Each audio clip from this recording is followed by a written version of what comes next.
Bonjour. Alors aujourd'hui, petite vidéo complémentaire sur notre séance sur comment préserver les risques environnementaux liés à la consommation d'eau. Alors cette vidéo, elle va nous servir à voir comment est-ce que est organisé le circuit urbain de l'eau. Donc je vais faire un petit zoom, un petit, voilà. Alors, l'eau, on a vu que l'eau, les ressources en eau, ben, elles n'étaient pas réparties également sur toute la planète et dans les régions.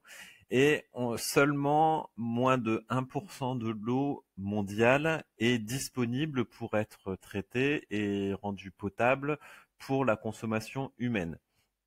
Alors, ce schéma-là va reprendre de l'origine du captage de l'eau jusqu'à l'utilisation et enfin le traitement des eaux usées pour remettre l'eau, pour rendre l'eau à l'environnement, pour la remettre potable, enfin pas potable, mais dépolluée dans l'environnement. Donc on lit ce graphique de gauche à droite.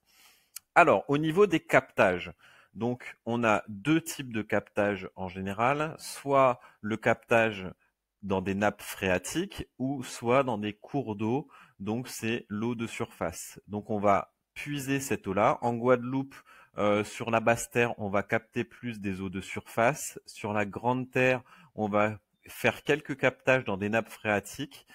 Euh, et à Saint-Martin, on a une autre source qui est le dessalement d'eau de mer. Donc, une fois qu'on a capté cette matière première, il va falloir la rendre potable. Donc, on va avoir des centrales de traitement des eaux, donc de potabilisation.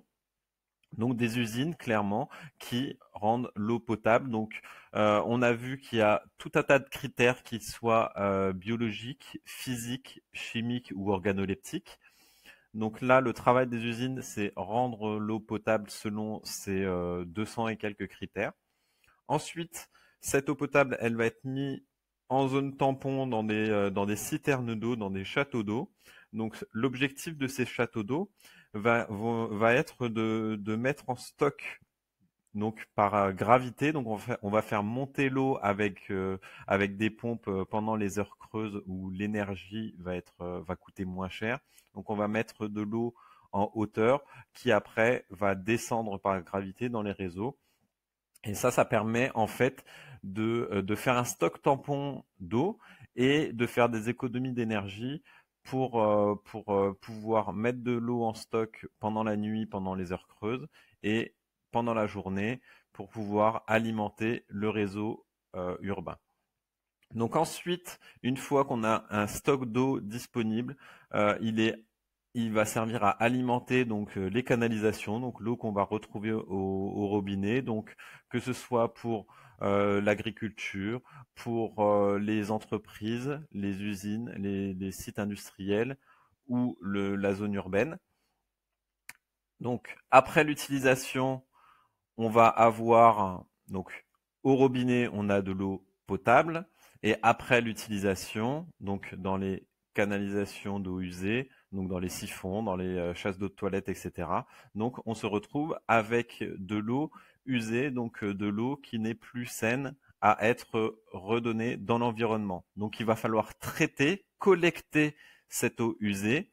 Donc la collecte, ça va être faite par le réseau d'égouts et donc ça va être traité, dépollué. Donc il y a différents systèmes de dépollution qui sont mis en place avant que l'eau ne soit restituée, donc soit dans les cours d'eau, soit dans l'irrigation, pardon. Donc l'eau, elle va être remise à l'environnement, donc sous forme nettoyée, sous forme dépolluée, afin de préserver les ressources en eau au niveau qualité et de ne pas polluer l'environnement. Donc merci pour d'avoir écouté cette petite vidéo, cette petite capsule sur le cycle de l'eau, le circuit d'eau urbain. Et je vous demande de vous abonner à la chaîne pour voir si je poste d'autres vidéos. Je vous souhaite de bonnes révisions et je vous dis à plus. Au revoir.